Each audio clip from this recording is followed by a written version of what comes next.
बात बीजेपी के प्रोजेक्ट राम की। बिहार की जाति गणना, यूपी में रामचरितमानस वाला विवाद, अखिलेश का काशी राम प्रेम। विपक्ष अपने तरीके से मिशन 2024 में जुटा है, तो विपक्ष की कोशिश जातियों की गोलबंदी को मजबूत करना है। इसके जवाब में बीजेपी ने प्रोजेक्ट राम को आगे बढ़ा दिया है। आज उत्तर प्रदेश के कौशांबी में इसकी शुरुआत हुई।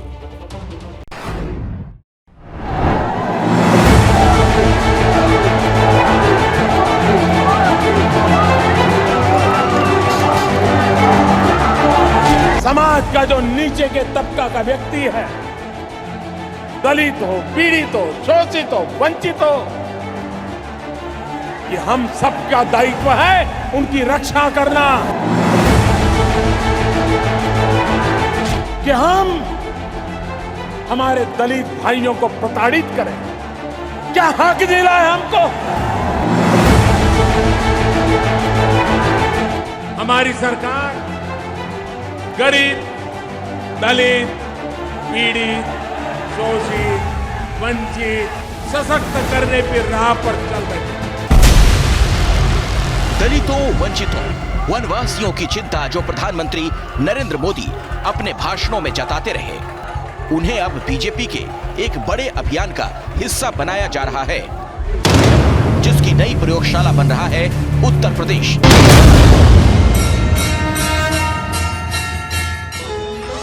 इसकी शुरुआत हो रही है यूपी के कौशांबी से, वो भी राम कथाओं के जरिए, जिसमें प्रमुख चेहरा होंगे कवि कुमार विश्वास। 2024 के लिए ये जो बीजेपी का प्रोजेक्ट राम है, इसके तहत दलितों, शोषितों, वंचितों और आदिवासियों को भगवान राम की महिमा के तहत एक साथ एक छतरी के नीचे लाने का प्रयास है। ये जाति से आगे बढ़कर धार्मिक आस्था की छतरी है और फिलहाल इसका प्रयोग किया जा रहा है पूर्वांचल में। दलितों पर बीजेपी की इसलिए खास नजर है क्योंकि 2011 की जनगणना के मुताबिक यूपी में कुल दलित आबादी 20.7% है। यूपी में लोकसभा की 80 में से 17 सीटें दलितों के लिए आरक्षित हैं। दलित बीएसपी का पारंपरिक वोटर माना जाता रहा, लेकिन बीजेपी ने 2014 के लोकसभा चुनाव में सभी 17 सीटों पर और 2019 में इन 17 में से 14 सीटों पर जीत दर्ज की थी। दलितों को बीजेपी से जोड़ने के मिशन के लिए पूर्वांचल पहुंचे केंद्रीय गृह मंत्री ने भी रैली में इस चुनावी रिकॉर्ड की याद दिलाई। सपा, बसपा, कांग्रेस इसका सुपड़ा साफ किया और नरेंद्र मोदी जी को प्रधानमंत्री बनाने का काम किया। यूपी के माध्यम से पूरे भारतवर्ष के अंदर मोदी जी को फिर से प्रधानमंत्री बनाने का संदेश देने वाले। वैसे आस्था की छतरी के नीचे एक नई सोशल इंजीनियरिंग बीजेपी 2019 के लोकसभा चुनाव में और फिर 2022 के यूपी विधानसभा चुनाव में कर चुकी है।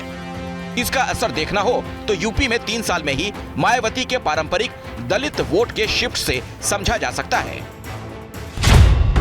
2019 के लोकसभा चुनाव में जहां बीएसपी को यूपी में 19.43% वोट मिले थे, वहीं 2022 के यूपी विधानसभा चुनाव में ये वोट घटकर 12.88% रह गया।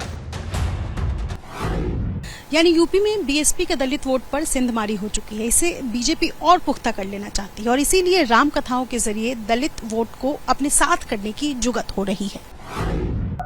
कांग्रेस उनको लटका रही थी, सपा उनको भटका रही थी, बसपा उसको अटका रही थी। थोड़े समय में देख पाएंगे कि भगवान श्री राम अपने निज मंदिर के अंदर विराजमान होंगे।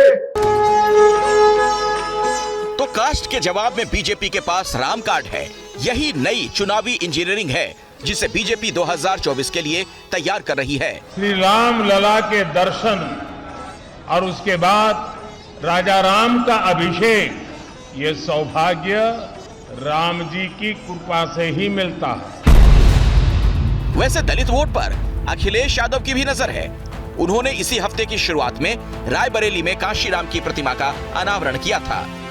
लेकिन बीजेपी को भी इसका इल्म है कि अखिलेश वाली इस सोशल इंजीनियरिंग में कई पेच हैं। इसीलिए कौशांबी में दलितों और आदिवासियों के बीच राम की महिमा वाले प्रयोग के जरिए बीजेपी न सिर्फ पूर्वांचल या यूपी बल्कि पूरे देश में एक नैरेटिव सेट करने के प्रयास में है। Bureau report, ABP news. दोनों तरफ की अपनी अपनी रणनीति, इसकी हकीकत क्या है जरा समझते हैं। अभिषेक उपाध्याय से इनसाइड स्टोरी आपको बताएंगे। अभिषेक, ये जो प्रोजेक्ट राम नजर आ रहा है बीजेपी का, इसके पीछे की क्या कहानी दिख रही है? देखिए अखिलेश, ये 3 दशक पुराना प्रोजेक्ट है। आपको याद होगा साल 89 में पालमपुर हिमाचल में पहली बार बीजेपी ने आधिकारिक तौर पर ये प्रस्ताव पारित किया था कि राम मंदिर का निर्माण करना है। और राम मंदिर बीजेपी के लिए सोशल इंजीनियरिंग का सबसे पहला दरवाजा था। आपको याद होगा साल 89 में जब शिलान्यास हुआ तो पहली जो ईंट रखी थी वो कामेश्वर चौपाल ने रखी थी, जो दलित समाज से आते हैं। और संयोग की बात है, कल मैं पटना में उनसे मिलकर के लौटा हूं। तो ये जो दलितों को जोड़ने के लिए, वंचितों को जोड़ने के लिए, उनको एक अम्ब्रेला, एक छतरी के नीचे लाने के लिए जो माध्यम है वो राम है। वो कौन राम है? वो शबरी के राम है। वो कौन राम है? वो कामेश्वर चौपाल जो कि ईंट रखते हैं पहली, जो दलित समाज से आते हैं, वो उनके राम है। तो बीजेपी ये संदेश लगातार दे रही है और बड़ी बीजेपी के लिए एडवांटेज ये कि संदेश की कोई काट नहीं है। आप अगर रामचरितमानस का अपमान करने की कोशिश करते हैं जो कि कुछ नेताओं ने की, तो उसका रिएक्शन हो सकता है। इस बात का बीजेपी को अच्छी तरह से आइडिया है और इसीलिए बीजेपी इस रास्ते पर मजबूती से आगे बढ़ रही है। जी धन्यवाद अभिषेक इस जानकारी के लिए आपका। जैसे ही घड़ी का काटा दोपहर 2:30 पे आए, बबीता जी का दिल सास बहू साजिश के लिए मचल जाए। और ये है इनकी बहू, पूरे दिन ऑफिस की टेंशन हो जाए गॉन जब ये करें अपना फेवरेट शो फ्री टाइम पे ऑन। इनकी तरह आप भी देखिए अपना फेवरेट शो अपने टाइम पर और डाउनलोड कीजिए एबीपी लाइव ऐप अपने स्मार्ट टीवी पर।